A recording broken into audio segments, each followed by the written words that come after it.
Question 4 is similar to question 3, but you've got to unwrap it to get it back into x's in the end there.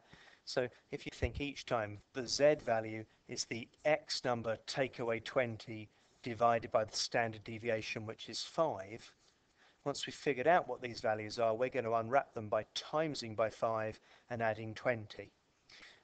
Let's have a look at it. 99% of it lower than, so it's going to be all the way up here. This is 99%.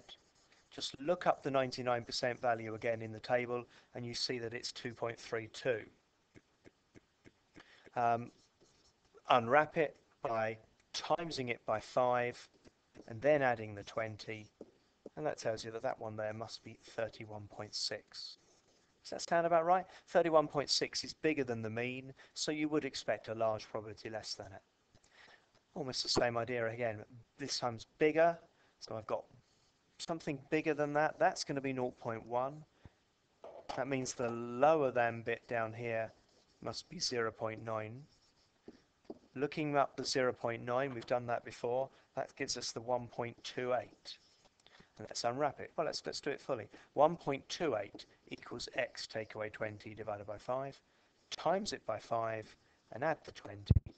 Tells you the x here must be 26.4. Which side of the mean is it? Still bigger than the mean. Bigger than the mean, we would expect not much bigger than the mean. So again, we're fine. What have we got now? Bigger than is 95%. So loads of it is bigger than. So we're all the way down there. Look, here's 95% of it is bigger than that. 0.95. This value here, remember zero's in the middle. That must be a minus number. So you look up the 95% and make it minus the number there. We get minus 6.45. Unwrapping, times by 5, and add the 20, gives us 11.8. That one there. And finally, scrolling down a bit, this last one says the chance of it less than or equal to. Again, don't worry about the or equal to. 0.2. So less than, not very much is less than it. Not very much down here. 0.2 here. That means we've got 80% in the big bit over here. 0.8 here. Can't do that, so flip it round. 80% down here. Let's have a look up 80 in the table, shall we?